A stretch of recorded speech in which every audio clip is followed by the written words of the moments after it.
எனக்கு முன்பாக இருப்பவரே நம்மை ஸ்தோத்தரிப்போம் என்று இந்த புதிய நாளிலே தொடங்குவோம்.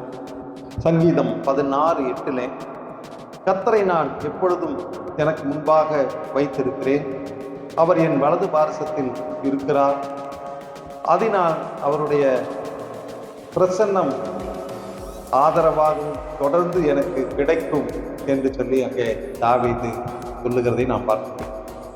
தாவீது கர்த்தரை எப்பொழுதும் எனக்கு முன்பாக நிறுத்தி நோக்கி கொண்டிருக்கிறேன், நான் அசைக்கப்படாதபடி அவர் என் வலது பாரசத்திலே இருக்கிறார், அதனாலே என் இருதயம் மகிழ்ந்தது, என் நாவு களி கூர்ந்தது, என் மாம்சமும் நம்பிக்கையோடு தங்கி இருக்கும், என் ஆத்துமா பாதாளத்தில் விடீர், உம்முடைய பரிசுத்தர் அழிவை காணவட்டீர் என்று சொல்லி அங்கே சொல்லுகிறதை நாம் பார்க்கிறேன். ஜீவ மார்க்கங்களை எனக்கு தெரியப்படுத்தினீர், உம்முடைய சித்தத்தினாலே என்னை சந்தோஷத்தினாலும் நிரப்புவீர் என்று சொல்லுகிறார் என்று சொல்லி அங்கே அப்போஸ்தலர் 2ஆம் அதிகாரம் 25 28 வரைக்கும் வாசிக்க முடியும்.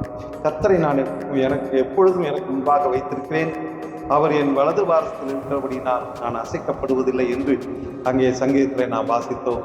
நாமும் கர்த்தரை முன்பாக வைப்போம். கர்த்தர் நம்மை ஆசீர்வதிப்பாராக. ஆமென். ஆமென்.